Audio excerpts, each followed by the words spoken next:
আসসালামু আলাইকুম everyone. So আজকে আমরা দেখব নিউমেরিক্যাল মেথডের আমরা আজকে সেকেন্ড আরেকটা মেথড দেখব, সেটা হলো Newton backward interpolation method. So এখানে নিউটন ব্যাকওয়ার্ড ইন্টারপোলেশন মেথডে আমরা দুইটা ফর্মুলা দেখতে পাচ্ছি। ফার্স্ট ফর্মুলাটা হচ্ছে যেটা আমাদের অ্যাকচুয়ালি কাজে লাগবে, সেকেন্ড ফর্মুলাটা এটা মেইনলি হচ্ছে p এর ভ্যালু বের করার জন্য।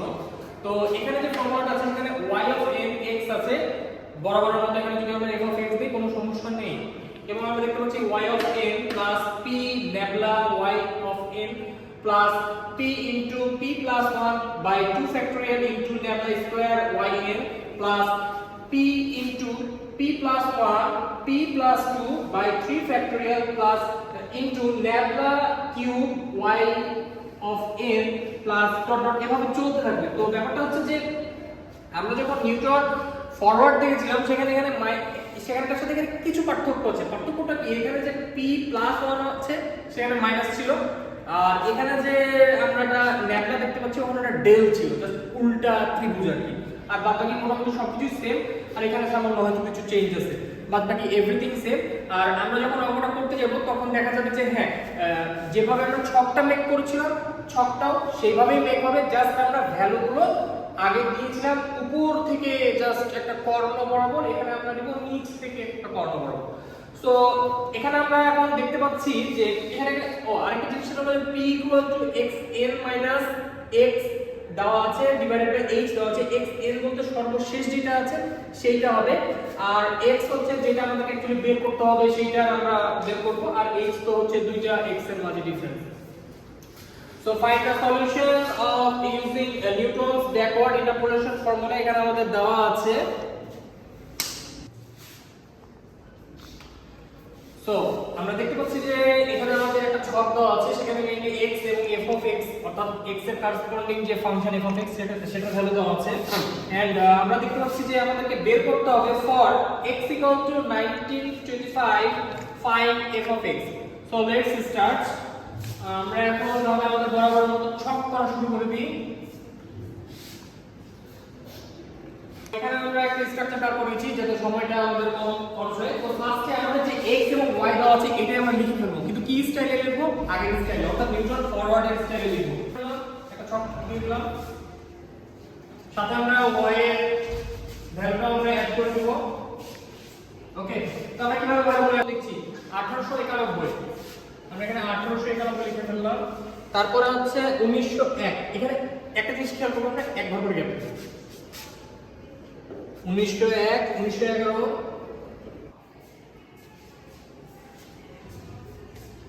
1921, তারপর হচ্ছে 1931। করেসপন্ডিং আমরা ভ্যালুগুলো লিখতে পারবো, সেটা হলো ফার্স্ট হচ্ছে 46 66, তারপর হচ্ছে 81, তারপর হচ্ছে 93, তারপর হচ্ছে 101। তারপর আমরা যেটা করব সেটা হলো ডেল অফ y বের করব, অর্থাৎ ন্যাবলা অফ y বের করব। এটা হচ্ছে দুইটা y এর মধ্যবর্তী ডিফারেন্স, অর্থাৎ এই y থেকে এই y আমরা বাদ দেব। তাহলে এটা থেকে এটা বাদ দিলে কত হয় 0, 6 থেকে 4 বাদ দিলে 2 20, এখান থেকে 1 থেকে 11 থেকে 6 বাদ দিলে কত হয় 5, আর থাকলো 1 1 15। তারপর হচ্ছে এটা থেকে যদি এটা বাদ দিই তাহলে কত হয় 2 1 12, এটা থেকে যদি এটা বাদ দিই তাহলে কত হয় 1 7 8। আচ্ছা, এটা হয়ে গেল আমাদের ডেল অফ y। এখন আমরা করব ডেল স্কয়ার y, যেহেতু আমরা এটা সেকেন্ড গ্রেডে যাচ্ছি সেজন্য আমরা ডেল স্কয়ার y দেব, সেম ওয়েতে লাগাবো। অর্থাৎ আমরা নিচে থেকে উপরটা বাদ দেব, যদি মাইনাস আসে নো প্রবলেম। 15 থেকে 20 বাদ দেব কত -5, 12 থেকে 15 বাদ দেব -3, 8 থেকে 12 বাদ দেব -4। সো এই ওয়েতে আমরা জিনিসগুলোকে আগাবো। এখন আমরা যেটা করব যে আবার আরেক দফা, এটা আমরা কতদূর পর্যন্ত চালাবো, যতক্ষণ পর্যন্ত না একটা ভ্যালুতে আসবে। ওকে, সো এখন আমরা -3 থেকে -5 বাদ দেব, তাহলে -3 থেকে যখন -5 বাদ দেব 5 এর যে চিহ্নটা আছে সেটা চেঞ্জ হয়ে যাবে, তাহলে কি হবে +5, তাহলে -3 + 5 কত 2। আবার এটা থেকে বাদ দেব -4 থেকে -3 যখন আমরা বাদ দিব তখন আমরা যে জিনিসটা খেয়াল করব যে এইটার চিহ্ন চেঞ্জ হয়ে যাবে, অর্থাৎ -4 + 3 হয়ে যাবে, ফলে কি হবে -1। এখন আমরা এইটা থেকে এটা বাদ দেব, তাহলে কত হয় -1 থেকে যখন আমরা বাদ দিব তখন শুধু 2 আছে, এই 2 এর আগে যেহেতু প্লাস আছে মাইনাস থাকার জন্য চিহ্ন চেঞ্জ হয়ে যাবে, -1 -2 অর্থাৎ -3 এবং এটা কি হচ্ছে ল্যামডা পাওয়ার 4y। সো আমাদের যতগুলো কাজ করা দরকার মোটামুটি আমরা পেয়ে গেছি। আরেকটা জিনিসের ভ্যালু আমাদের দরকার, সেটা হলো p এর ভ্যালু। ওকে, আমাদের যেহেতু প্রশ্নই দেওয়া আছে আমি এখানে লিখে ফেলছি p এর ভ্যালুটা আমরা কিভাবে বের করব। এখন আমরা x অফ n, এখানে x অফ n কোনটা, এখানে x অফ n হচ্ছে সব লাস্টে যেটা আছে সেটা হলো x অফ n আমাদের, অর্থাৎ 19 31 minus x।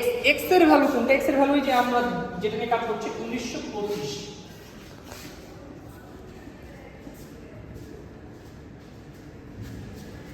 Divided by h কত, h এর ভ্যালু হচ্ছে নিচেরটা থেকে উপরেরটা ভাগ দেব।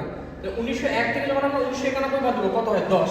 আচ্ছা এটা কি ঠিক আছে দেখি, 1911 থেকে 1901 বাদ দেব তখন 10, অর্থাৎ সবকিছু সিকোয়েন্সিয়াল আছে, অর্থাৎ এখানে হবে 10। ওকে, সো আমরা দেখি এখন কি হয়।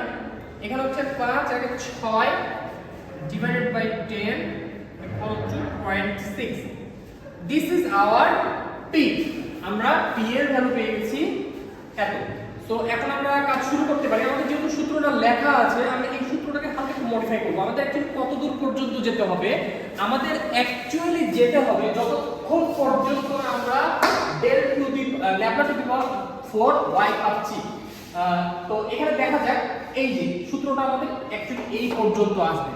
ওকে, যদি আমাদের lambda to the power 5y পর্যন্ত যেত তাহলে আমাদের আরেক স্টেপ যেতে হতো, lambda to the power 6y পর্যন্ত যেত তাহলে আমাদের আরেক স্টেপ যেতে হতো, এভাবে আমরা আগাবো।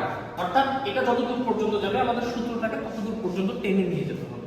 ওকে, সো আমরা যেহেতু এতদূর পর্যন্ত আছে আমরা এটাই করব। এন্ড এখন মোস্ট ইম্পর্টেন্ট এখানে কিন্তু একটা জিনিস আছে আমরা খেয়াল করি, সেটা হলো যে lambda yn lambda square yn, এই যে yn দেওয়া আছে এটা অ্যাকচুয়ালি কোন ভ্যালুটা এটা আমাদেরকে বুঝতে হবে। সেটা হলো এখানে yn যেটা প্রথম দেওয়া আছে সেখানে yn হলো এই ভ্যালুটা। আমরা যখন নিউটন ফরওয়ার্ড করেছিলাম তখন y নট করেছিলাম, নট কোনটা যখন যেটা স্টার্ট হয়, এখানে yn বলতে বোঝাচ্ছে একদম যেটা আমাদের সর্বোচ্চ সেটা।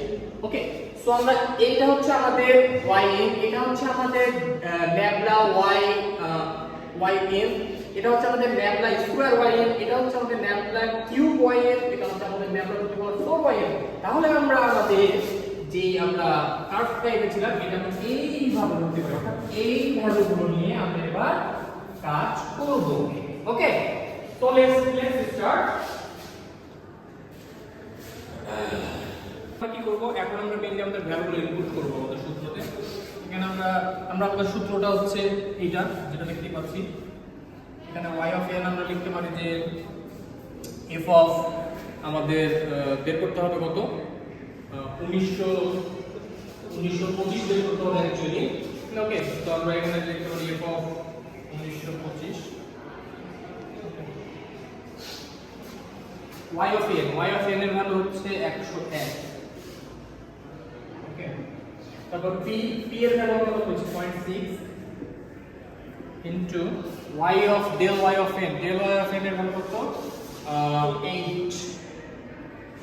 ওকে, তারপর 0.6 plus 1 divided by 2 factorial del square y n এর ভ্যালু হচ্ছে -4। ওকে, এখানে আমরা একটা সেকেন্ড ব্র্যাকেট ইউজ করতেই পারি, ব্র্যাকেট ইউজ করতে কোনো টাকা লাগছে না। 0.6 plus 1 0.6 plus 2 okay divided by 3 factorial into del cube yn এর ভ্যালু আমরা দেখতে পাচ্ছি, আমরা যে দাগটা টেনেছি এখানে -1 আছে। অবশ্য পরীক্ষাটাতে আপনারা দাগ টানবেন না, আপনারা যেটা করবেন সেটা হলো যে আপনারা মনে মনে ধরে নেবেন যে আচ্ছা আপনাকে এই ভ্যালুটা কাজ করতে হবে।